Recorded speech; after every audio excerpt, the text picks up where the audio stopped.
أكادير، مراكش، مدن ارتبط اسمها بالسياحة الجنسية، وأنا لا أقول هنا بأن الدولة تسوق للمغرب كوجهة جنسية، ولكن السياحة الجنسية واقع. السياح يأتون من أوروبا ومن دول الخليج. ماذا تفعلون لمواجهة هذه الظاهرة؟ ماذا تفعلون بالتنسيق مع وزارات كوزارة الداخلية مثلا؟ انا هذه القضيه ديال السياحه الجنسيه بغينا نعرف منين جابوها عباد الله فاش يهضروا على السياحه الجنسيه. انا بعدا ما كنشوفهاش، ولكن كاين حالات ديال شقق، ولكن الا كانت حالات ديال فيلات، حالات شقق او فيلات تم اعتداء جنسيا لا الا من طرف السياح وجاوا للمغرب لهذا الغرض. انا الا كانت هناك شقق ولا فيلات الى غير ذلك تستعمل، هناك القانون يستعمل في هذا الاطار هذا. الا كان هناك من ياتي لاستغلال الاطفال، ولا هناك مغاربه يستغلون الاطفال، ولا مغاربه تستعملوا هذيك الشقق، القانون موجود. ولكن هذا يمس بقطاع انتم تسيرونه. لا، لاساسي جدا باش نتكلموا على السياحه.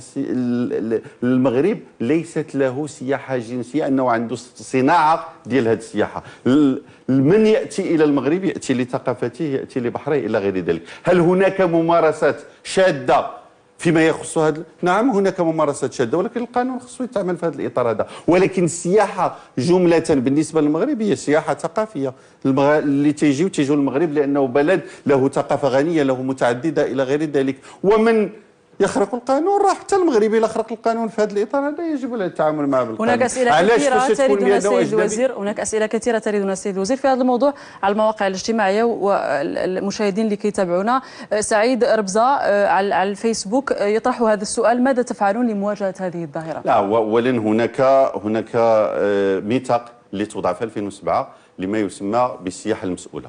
هذه المسألة ديال السياحة المسؤولة أساسية، وانخرطت فيها كثير من الدول، والمغرب كذلك ينخرطوا فيها، وينخرطوا فيها الفاعلون المحليون. ولكن لماذا لا أريد أن أطرح هذه المسألة؟ لأنه ممارسات شاذة ديال بعض الأفراد نطرحوها على وجهة ككل، وعلى 10 المليون ديال السياح اللي هما كيجيو للمغرب لأغراض أخرى. هذا هو علاش أنا ما كنبغيش نناقش في هذه المسألة هذه. ولكن يجب أن ننخرط جميعا بأن تكون هناك يعني سياحة مسؤولة. يجب أن ننخرط جميعا لحماية الأطفال من الشواذ سواء كانوا مغاربه او غيرهم. يجب ان ننخرط جميعا، وهذا القانون يعني واضح في هذا الاطار هذا. اذا من يطرح هذا تيشوف ممارسات اللي موجوده في المغرب ويتم اسقاطها على السياحه. انا لا اظن ان السياحه بريئه من ذلك. سيد الوزير، رصدت مؤخرا حالات اعتداء بالسيوف وبالسكاكين على سياح في مراكش مثلا، وهذا يهدد القطاع. يعني هل هناك من اجراءات صارمه في هذا الصدد؟ لا،